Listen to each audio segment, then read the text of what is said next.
我是罗胜标。今天要跟大家分享一个大家很感兴趣的话题，那就是占卜古仁波切有关聚宝瓶 Well Vase 的开示。印度是个幅员辽阔的国家，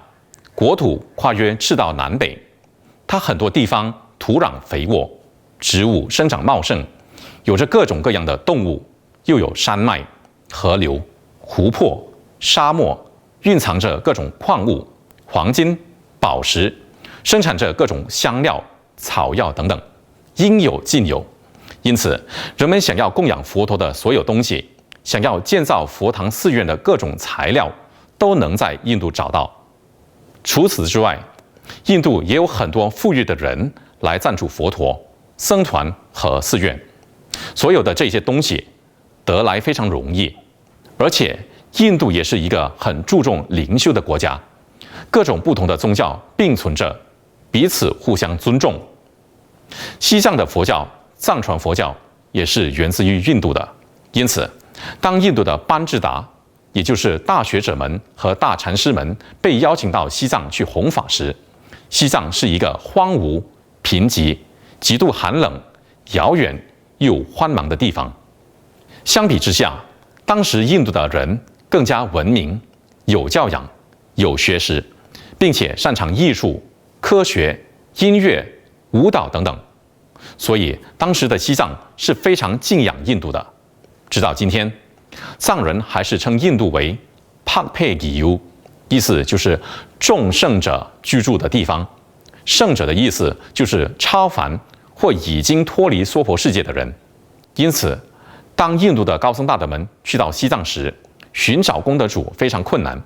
功德主就是赞助佛教、僧团和寺院的人，因为当时一般的西藏人都很贫穷，他们大多数还进行着物物交换的贸易活动，而且大多数也是游牧民族，所以教导他们佛法也有一定的难度。要获取资源、要建东西都非常困难。而在印度的情况恰恰相反，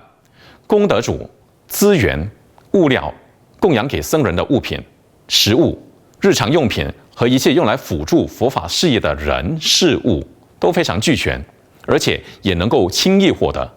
所以，当来自印度的高僧大德们看到了当时西藏的恶劣悲惨情况后，出于慈悲心，他们还是选择留了下来。而其中一个选择在西藏留下来的大师就是阿底峡尊者，他是被当时的藏王邀请到西藏的。当时的情况就是那样的恶劣，要获取水源都不容易，还要在寒冷的户外搭帐篷，还要寻找功德主、建寺院、造佛像来弘扬佛法。于是阿底峡尊者就怀着慈悲心，向绿度母祈愿和祈求帮助。绿度母便每天都显现在阿底峡尊者面前，直接和他交谈。绿度母是阿底峡尊者的本尊、母亲、上师、导师、佛陀。绿度母是阿底峡尊者的一切，他已经达到了和绿度母无二无别的境界。在经过绿度母的智慧和善巧的指引下，阿底峡尊者制造了第一个聚宝瓶。聚宝瓶能够吸纳地球上的5种基本元素的能量，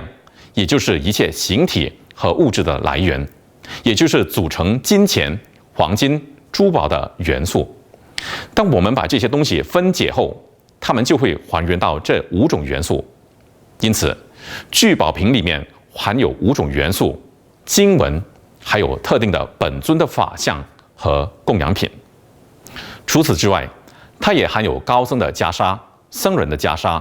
或被特别加持过的沙、树皮，或从圣地比如印度菩提迦耶取回来的泥土，或是高僧大德比如班禅喇嘛、赤江仁波切、宋仁波切等等的舍利子。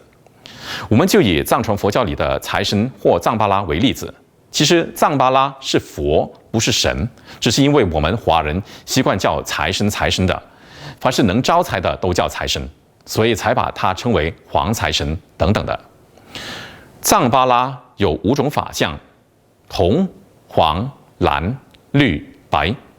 它们象征着之前所提到的那5种元素，又象征着5方佛，也象征着5蕴、转换成觉悟的能量。所以聚宝瓶把5种藏巴拉结合起来，并把他们的法相、经文、曼陀罗装进去，再加上象征地球上5种元素的物品，还有地球上象征着财富的东西，比如珍珠、金器、银器，不同的珠宝如红宝石、蓝宝石等一些我们可以负担的东西。这些聚宝瓶都是由受过大威德金刚灌顶，并已经进行过大威德金刚闭关的僧人们制造的。这些僧人们也持续每天进行大威德金刚仪轨，来止息一切负面的能量。如果这些僧人们有受过藏巴拉灌顶和进行日常藏巴拉仪轨的话，那就更加理想了。然后他们开始搜集材料，他们必须确保这些材料不是由不正当的手段获取的，比如偷来的、抢来的、勒索来的或欺骗来的等等。然后把这些材料洗干净，去除污垢，再把所有材料集合在一起，然后进行法会。在法会上，僧人们会准备美丽丰富的供养品，比如朵玛、食品、清水、鲜花、供香、烛灯、乐器，然后念诵经文来召唤藏巴拉的能量，祈请藏巴拉融入这些材料之中。在法会结束后，僧人们把材料根据不同的藏巴拉所属的特定方向放入聚宝瓶内，像曼陀罗一样。因此，整个聚宝瓶就含有藏巴拉的曼陀罗，也就是活生生的藏巴拉的能量。之后，僧人们会念诵心咒和进行仪式，来把聚宝瓶封印起来，并且进行禅修，观想自己为藏巴拉，身处的地方是藏巴拉的净土，还有口中念诵的声音也是藏巴拉的心咒，并祈愿任何看到、触碰到或者跟这个聚宝瓶有关系的人，贫困将远离他们，并增长慈悲心。最后，僧人们用5色布把封口绑起来，象征5种元素被封在聚宝瓶里。然后，他们把完整的聚宝瓶放在佛坛上，再请高僧喇嘛们进行封瓶仪式和召唤藏巴拉的能量注入聚宝瓶内。这种能量能增长知识、智慧，还有忍辱、精进、慷慨的精神。因此，任何拥有和收藏聚宝瓶和向聚宝瓶进行特定仪式和祈愿的人们，聚宝瓶将能帮助他们增长以上那些内在的财富以及外在的财富，比如消除在事业、财务、金钱、学习、健康和生命上的障碍。所以，聚宝瓶的由来是为了解决当初西藏贫瘠和资源严重匮乏的问题，来为佛法事业和寺院召唤资源、金钱和人力上的帮助。因为僧人不能够从事贸易活动或去田里耕种，所以僧人没有收入。再加上当初西藏没有供养僧人的这种观念，僧人的生活往往陷入困境。因此，阿底峡尊者通过绿度母的加持，创造了聚宝瓶，来召唤各种美好的助缘，比如金钱、功德主、资源、材料和人力等等，使到佛教寺院迅速成长。赞图古仁波切说，每一间藏传佛教寺院起码都会供养1、2个聚宝瓶。聚宝瓶有很多种，比如黄藏巴拉、白藏巴拉、四面大黑天马哈嘎拉、白大黑天马哈嘎拉、度母等等。因此，我们把聚宝瓶在特制的橱柜里收藏好，它将为我们在金钱、健康等方面带来不可思议的帮助，让我们心想事成。赞图古仁波切说了他自己的一个亲身经历，在90年代末期，他面临了非常严重的财务危机和各种困难和障碍。于是仁波切便去向神谕咨询，神谕告诉仁波切要马上去制造一个聚宝瓶和橱柜，仁波切所祈求的东西将会实现。当时的仁波切每个月只靠500印度卢比过活，经常3餐不继，瘦骨嶙峋，营养严重不良。当他供奉了聚宝瓶后，生活中的一切都有了巨大的改善。仁荣波切除了为自己找到赞助人，还能够为他所处在的甘丹寺的3500名僧人、那里的2家医院、当地的3所学校和贫困居民找到赞助。仁波切也为很多患上肺结核但没钱寻求医治的僧人找到赞助。所以，从詹多古仁波切的亲身体验，聚宝瓶确实能够发挥很大的功效。我们不要直接用手去触摸聚宝瓶，而是应该用哈达或干净的布来拿它，然后供奉在我们的办公室、家里客厅或佛坛上，除了厕所以外的地方都可以。